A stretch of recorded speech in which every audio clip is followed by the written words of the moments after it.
Many believe that disagreements always lead to conflict. But here's the truth. It's not about avoiding disagreement. It's about how you handle them. Disagreements can be opportunities for growth and innovation. According to a recent survey, over 50% of employees have had disagreements with their colleagues. This isn't just about being disagreeable. It's a common part of the workplace experience. There are two main approaches: avoiding the issue or addressing it head-on.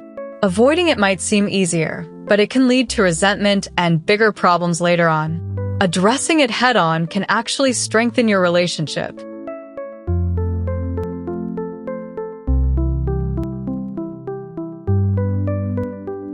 Progress. Steps to resolve a disagreement. Definition: active listening.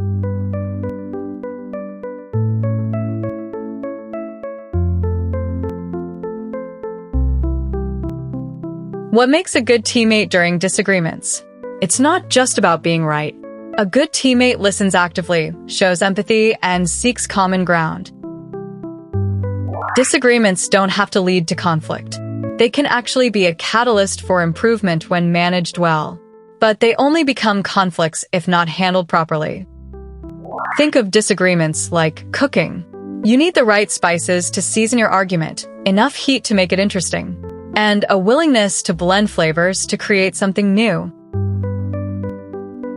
Fun fact: the average team meeting has 3.4 disagreements, but these can be reduced by using active listening and clear communication.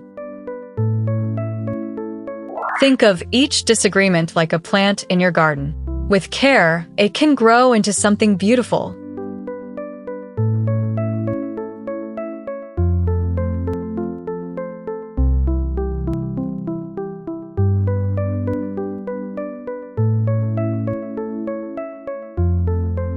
Imagine a 13-hour meeting where two team members argued over their preferred programming language.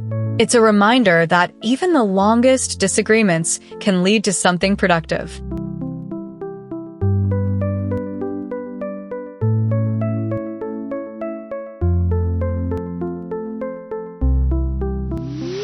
According to a study, active listeners are 5 times more likely to feel like their opinions matter.